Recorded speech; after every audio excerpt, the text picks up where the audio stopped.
Anytime. Whenever you guys are ready. Hi, my name is Mariah, And I'm Josh. I'm Allie, I'm Josh Robinson. I'm Emily Yaku. and we represent Cordinizar.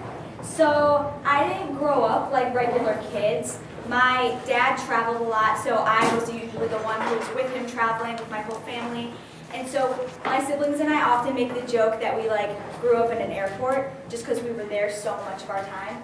So I was, along with that, like I totally understand the stress and just like inconvenience that traveling offers. Mostly because you need to make sure all your stuff is in one place and organized because you don't want to be at the gate, reach into your bag and then not be able to find your passport or your ticket. So that's something that we experienced on multiple occasions. And so when we decided as a group that we wanted to do something with cords, I definitely felt kind of a pull towards the travelers. So I was incredibly interested and found out that there are 480 million business trips that occur every year just in the U.S. And we found this from the U.S. Bureau of Transportation. So this was incredibly astounding to me because my dad traveled a lot, but I didn't realize it was this much. So I talked to him about it, and he reached out to some of his business friends and confirmed for us that a lot of them have had this issue, where they're in the airport and then they try to find what they need to find and they can't find it because their bag looks like this. So our product, the Cordinizar, works to solve the problem of tangled, broken, and all around unorganized cords. Alright, so like she said, the solution we came up with was the Cordinizar. It's a compact cord organizer. It keeps your cords protected, organized, and all in one place. It consists of 2 discs at the moment that have a chargeable earbuds, and each disc contains a retractable cord of those cords. These discs are able to snap together and apart, so you never have to carry more or less than you need. You can snap them apart to put one in your back pocket or snap them together to keep them all organized. This is a more realistic representation of what our product might look like. We're looking into the option of aluminum injection molding to ensure the durability of and quality of our product as well as the aesthetics. You can see on the outside there how it's able to snap together and apart, and how it's hollow on the inside with holes on each side for the cords and a post in the middle that would have the retracting cord mechanism. So we identified our early adopters as business travelers and businessmen in general. And we kind of thought about this at the beginning because they're the ones who travel more with their electronics and they need to be on the move, and so they need to have everything organized. But we also, our mentor also sent out, Eleanor, who's right there, she sent out a survey to some of her business contacts, and a lot of them got back to us. So we got a lot of responses on that, and we found that 71% of them had problems of tangled cords, and 63 had problems of broken cords. So we definitely saw a need in that area. So our total addressable market is $800 million, and we got this number by taking the total number of business travelers in the country and assuming that they each bought one Cordinizar for $20. And we took that same assumption over to our serviceable addressable market, which is $32 million, except we assumed that it was all business travelers in Illinois. And we plan to sell around 2,500 units for the first year, and that'll get us to our market share of $52,500, which is 0.16%. And then our planned price per unit is $20, and we got this through customer interviews and the survey that we sent out. And our cost of goods sold is $8, so our gross profit margin is 60%. In regards to competitive analysis, the more direct competitors on the market are very unrecognizable and cheap in quality, like checkout aisle-like products that are unable to snap together. The more indirect competitors are 3 of which are BagSmart, Cord Turtle, and a lot of products like that. One in specific is Recoil.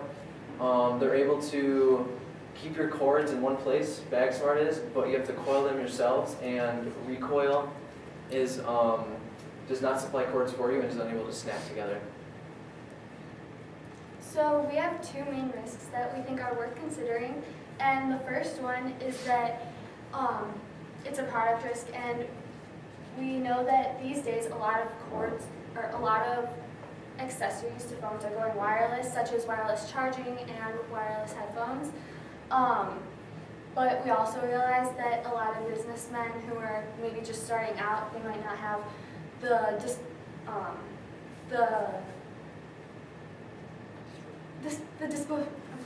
disposable income that they would be willing to spend on these expensive products. And then our second risk that we're considering is that people might not trust the quality of our product, since most people tend to trust the quality of name brand products like Apple.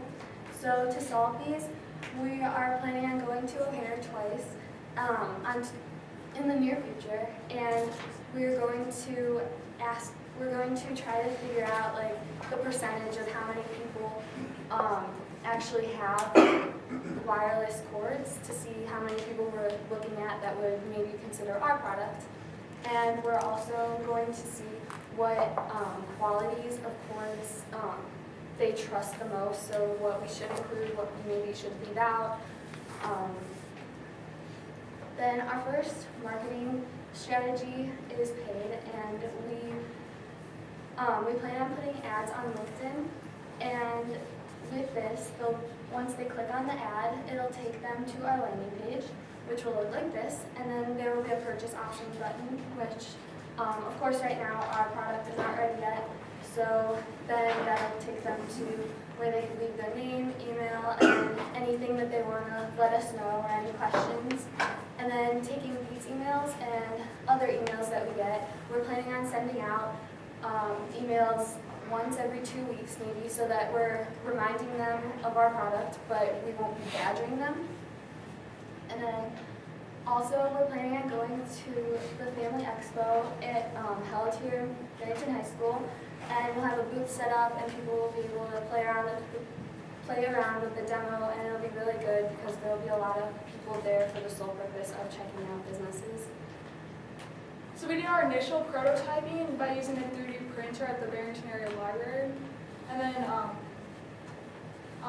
recently our mentor, Eleanor, took us to Lewis & Clark in Elk Grove, which is a manufacturer. They specialize in travel goods. And they were able to provide us with a lot of good insight on how we should go about developing our product further. We're currently looking into using Freelancer. So we posted our product online, and we're going to hire someone to make the actual end product. In total, we're asking for $700.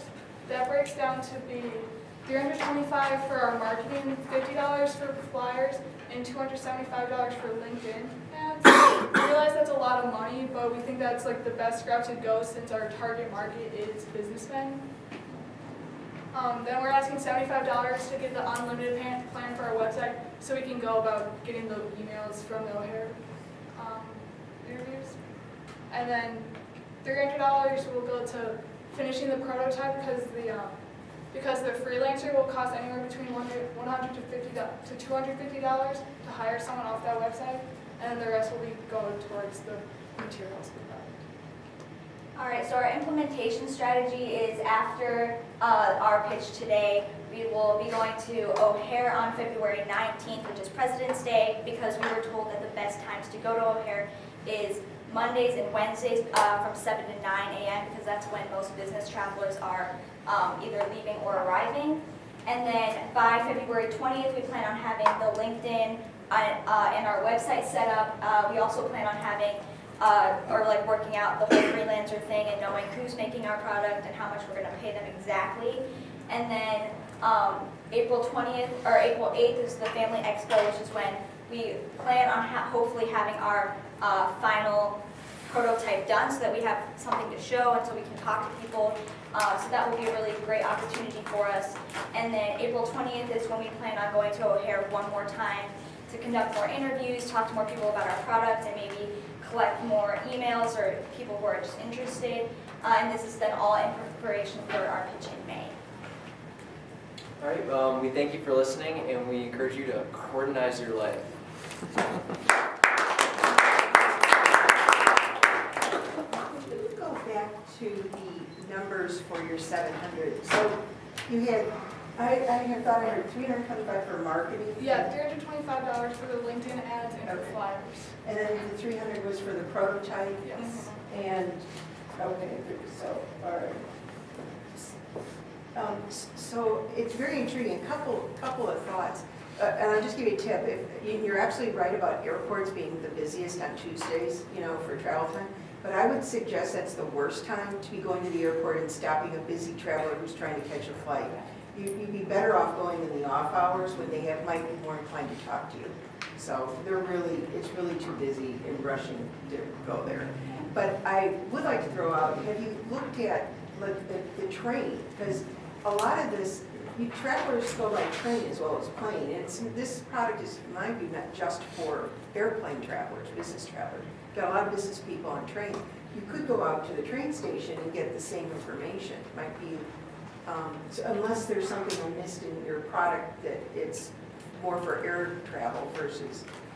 I would say the only problem with like train stations is we might have to actually get on a train and then talk to people there, because like, I don't know, in my view, we're planning on going to O'Hare, going past security and like talking to the people as they're waiting, like sitting in the waiting area with waiting for their flight.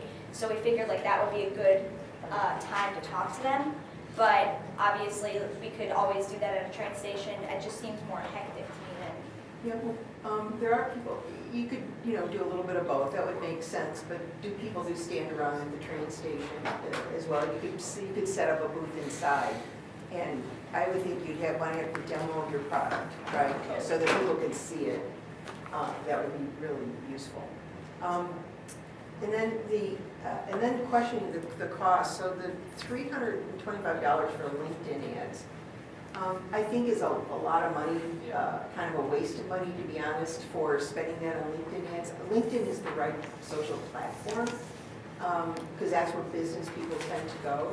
But I would encourage you to utilize all of your networks and your parents and get information through your free channels. You can do free emailing, you can do Instagram for free, you can do Facebook for free, you can do LinkedIn for free, you can do a post. You don't have to do paid ads. So I do want to throw, I think that it's a little premature to be spending money like that on ads when you still are in the problem solution stage, trying to identify if this is the right product for the right audience. You're not really in sales mode, you're still in, so you need, I think the more one-to-one sort of thing where you're doing trade shows and setting up booths locally is going to be a better way to get that direct feedback if this product works or not. So that would be my 2 cents on the marketing part. You guys did a really good job. I love the way that you identified the risks and you're going to go out and validate them. Intuitively, it seems to me that wireless is more common in your audio, but not in charging. So I still think you're going to have a big market for this, because I don't think chargers have really gone wireless. Like, how do you, zap energy between these two things? So you're probably going to find that there is a market for this. Is there anything that caused you to narrow your target market? You kept saying businessmen. Well, I mean, in general, business travelers. Okay. So I would really encourage you to be politically correct and go business travelers or business people on this. It'll make your, first of all, it's a broader market. You double it, right? Probably. But I would probably go that way. Now, I want to build off of what Kara's advice was, which you put out an advertising campaign, whether you're using LinkedIn or your free network and everything about that. What I would like to see you do in your MVP is, as you push all of your interest towards your landing page, I would like your landing page to feature your product in a photograph. So that prototype that you do, take a photograph of it, make it as beautiful of a photograph as possible, and knowing that it's not your finished product, and encourage people on the web page to actually order it. To go through and say, I want 3 of them, $20 each, order them, and when you get far enough into the transaction, that's when you say we're out of stock or it's back ordered. Now, I even like back ordered better than out of stock, because you could then, you've now validated whether somebody actually would have bought it if you had it. as opposed to giving you their email, which when someone says, oh, you're out, give me your email, no thanks. Maybe, maybe I don't. But you're really gonna get evidence if you say, this person went to the point of ordering. We now know the average order size will be not 1, not 2, not 3, or it'll be like 2.4. We'll know that they would have paid the price. We know that they would have been a real live buyer because they went through the transaction. And even when we told them it was back ordered, and we said, do you want to go on a wait list? And we know how many people had that much conviction for the product that they even said they wanted a wait list. So if you come back to us in May and you have that evidence of what your sales conversion is throughout that funnel, that would be super powerful. As opposed to saying, hey, we had this many people hit our webpage, and then we really don't know what they said because we didn't fake them out enough. You need to fake people out a little bit more here. You with me? And I'm not suggesting that you say we're out of stock, because that's kind of a lie. Or no, out of stock is Out great. of stock is fine. No, we're sold out is kind of a lie. Out of stock's great in the back order. So I'd like you to change that around a little bit. Can you guys Yeah. just describe your product more, because on what Michael was saying, because I'm still, what I was confused on was, do I use my own cords and insert it into there? No. So No. how do so if I have an Android that has a certain kind of, I need a micro USB, how are you guys managing that? Because that wasn't on your website at all. It was unclear. It was unclear what the product actually is and what the benefit is. Is it the case and the cord, or just the case? Yeah, so the product we showed, the more realistic picture, would be in the manufacturing process, the shell, and inside would be like a retractable cord mechanism, which would have, we're leaning towards micro USB and earbuds. Okay, because I So- think this is like a really key point that you're missing in your whole product description. Because part of the sales pitch is, I already own all the cords. So is your price point compared, your competitors that you showed aren't included the cords. The reason I thought, because I have the Turtle and I hate this, I just hate it, it doesn't work. And I'm really interested in what you guys have. But I already have all the cords and I don't want to have to buy new cords. So I was trying to understand it, because if you had like a video showing how goofy this is to operate versus how easy yours is to operate, differentiate the product, explain the product more, help me understand what it is that I'm actually buying, because it wasn't clear from there at all, and it wasn't clear in the presentation. And I think Michael said that on your landing page, you need to do more about the product itself.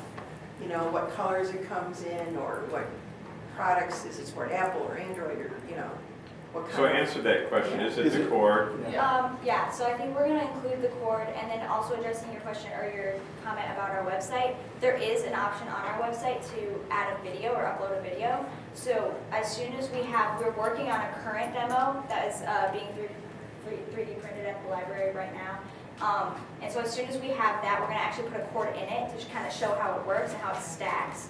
And then we're gonna make a video about that, post it on YouTube, and then also post it to our. Yeah, so I'd like to see that in your timeline, because I think you're jumping way ahead to the sales mode when you haven't got the product Yeah, figured and out yet.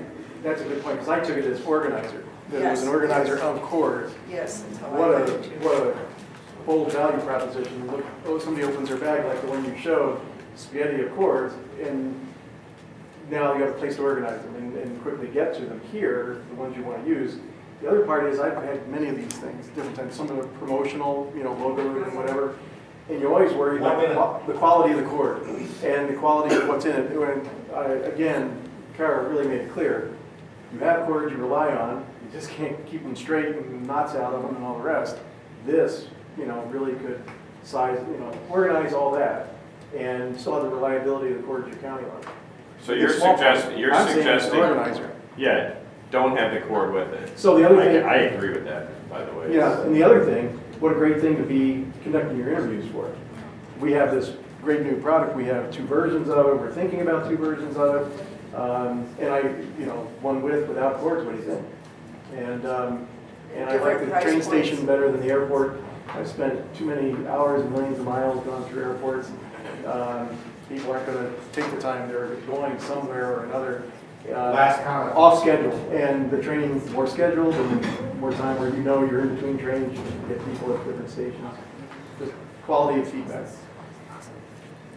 Michael, do you I have don't a, think we should give them, I don't think you guys are ready for $700 yet. I don't think your prototype is thought through yet in your marketing plan. You're gonna need money to do it. Maybe you can get back, go regroup on what are you actually building, you know, with or without a cord, what's the cost? Can you really do it with a cord for $8 or not? I don't know. Because you had an $8 cost, I didn't see how you came up with that.